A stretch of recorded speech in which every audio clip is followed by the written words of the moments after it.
Ndfb Welfare Associationनि Kokrajhar जिल्ला आफादखौ दिनै दाफुंबाय।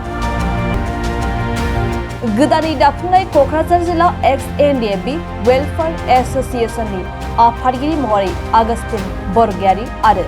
गाहाय नेहाथारि महरै खाम्फा बसुमतारीखौ सायख'नाय जायो। बेबायदिनो गासै सा 30नि बांसिन सोद्रोमाफोरखौ लाफानानै क'क्राझार जिल्ला Ndfb Welfare Association आफादा दिनै क'क्राझारनि सेरफांगुरियाव आबुङै दाफुंनानै लायो। क'क्राझार जिल्ला Ndfb Welfare Association आफाद दानाय हाबाफारियाव बिटिसिनि लेङाइ गाहाय मावफुं सोद्रोमा गबिन्द बसुमतारी, बिटिसिनि एमसिएलए सन्जय स्वर्गियारी आरो Ndfb Welfare Associationनि मिरु आफादनि गोबां मावथिफोरा बाहागो लायो। थांनाय 15 अक्ट'बर खालि चिरांनि बेंटलाव जोङो Ndfbनि जेसेबांखिनि फेक्सन दं गुबुन गुबुन आफाद हिसाबै जों जितु Ndfb हिसाबै दङ, जों गासै लोगो नांनानै ओइदिनखालि जोङो Ndfb वेलफेयार एसोसिएशन हिसाबै जोङो दानानै लानो हादोंमोन। आरो बे आफाद दानायनि समाव जोङो मोनसे थांखि लाखादों जे Ndfb वेलफेयार एसोसिएशना मोनफ्रोमबो जोंनि जिल्ला बिटिआर ओनसोलजों लोगोसे बायरायाव थानाय जिल्लाफोराव जिहेतु जेराव जोंहा Ndfbफोर दङ, बिथांमोना गोबां आलाय सिलाय जानानै दङ। सोरबा केसआव गोलैनानै दङ, सोरबा व्यक्तिगत सामाजिक जिबनाव मोजाङै रायजो जानो हायाखै आरो बेबायदिनो अनसुंथाइफोर मोनाखै, लोगोसे रिहेबिलिटेसननि फैसाफोरबो मोनाखै, केसफोरबो जोबाखै। दा बेफोरखौ नोजोर खालामनानै जोङो गासै Ndfbफोरखौ जोङो मोनसे प्लेटफर्माव लाबोनानै जाहाथे मोजाङै माने व्यक्तिगत जिबन हिसाबै गणतान्त्रिक माने मानसि हिसाबै जाहाथे थांना थानो हायो, बिनि थाखाय जोङो मोनसे प्लेटफर्म खुलिनाय हिसाबै जोङो मोनफ्रोमबो जिल्लायाव दानानै लानो हानाय बायदियै जों थांखि लानाय लेखा दिनै क'क्राझार जिल्लानि नैबे सेरफांगुरिनि नैबे न'आव जोङो क'क्राझार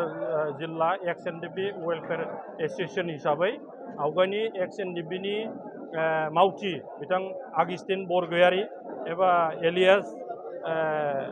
अनफावरि आरो लोगोसे खाम्फा बसुमतारी बिथांमोनखौ आफादगिरि नेहाथारि हिसाबै जोङो दानानै लानो हाबाय। आरो बेवहाय फ्राय 500निबो बारा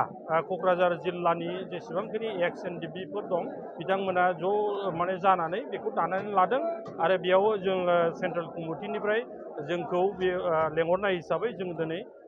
बिथांमोननि जिल्ला दाना लानायाव जोङो साखि हिसाबै थानानै बेखौ सम्पुर्ण भाबे फुल प्लेजेड जोङो क'क्राझार जिल्ला Ndfb वेलफेयार हिसाबै जोङो बिथांमोननो जे मान मर्यादाखौ जोङो होनाय जाबाय। गासै बेवहाय फ्राय 30 सोद्रोमाफोर दङ। प्रेसिडेन्ट सेक्रेटारिजों लोगोसे आफादगिरि नेहाथारिजों लोगोसे लेङाइ आफादगिरि आरो एसिस्टेन्ट सेक्रेटारि आरो secretaries, finance secretaries, publicity secretaries, बेबायदिनो जों गासै 30 जनसो जोङो माबाखौ लानानै दोनदों। आरो जेसेबांखिनि Ndfbनि मावथिफोर दंमोन बिथांमोनखौ जोङो बेवहाय एजुकेटिभ मेम्बार हिसाबै जोङो लानानै सोसननानै लानाय जादों।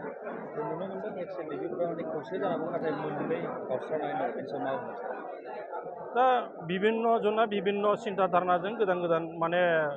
आफादफोर दानो हागौ, जोंहा बेयाव बुंनो गोनां गैया। खिन्थु जोंनिया जाहैबाय जिहेतु जोंहा गोबाव सम नांनायनि उनाव दिनै जोङो जोंनि तरफनिफ्रायनो जिहेतु सरकार बा बिटिआर सरकारावबो जोंहा माने डिपुटि चिफ दं, EMफोर दङ, एमसिएलए दङ, बा गोबां जोंहा TLCC BCDC चेयारमेनफोरबो मान मर्यादा बा बिबान मोननो दिनै खामानि मावदों। आरो जोंनि जि सापर्ट खालामनाय बे संग्रामि ग्रुपनिफ्रायनो दिनै MLAफोरबो दङ, जोंनि Ndfbनिफ्राय MLA दङ बा मन्थ्रिबो दं। दा बिथांमोननि मावनायजों जिहेतु बिथांमोना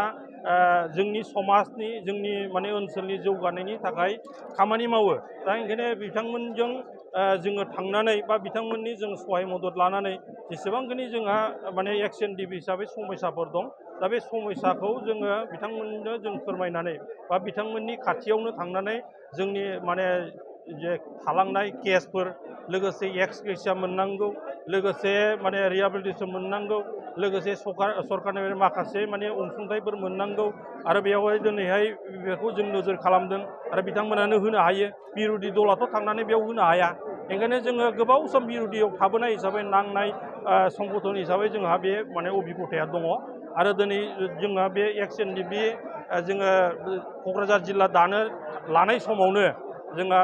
बिटिआर सरकारनिफ्राय फिन रोदोमखां मोनसे माने मिसननि दारादि मोनबा जोंहा बेयाव माने बे एस'सिएसन बा क'पारेटिभ बेयावहाय जेरै मोनब्रै डायरि फार्म माने ससाइटि लोगोसे पल्ट्रि फार्म ससाइटि दङ क'पारेटिभफोर दं बिथांमोननो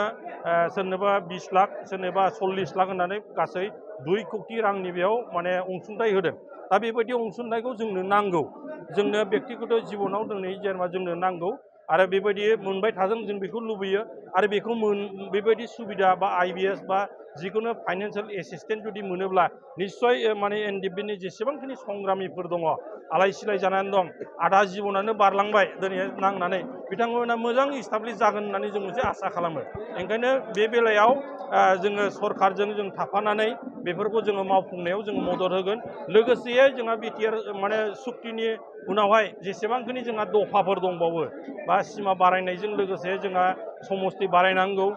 बेयाव आरो बिसायख'थिफोर गेलेनांगौ जों बेखौ जों सरकारजों थानानै जोङो बेखौ सहाय मदद खालामगोन जों बेखौ जोङो XNDB वेलफेयार एस'सिएसन हिसाबै जोंहा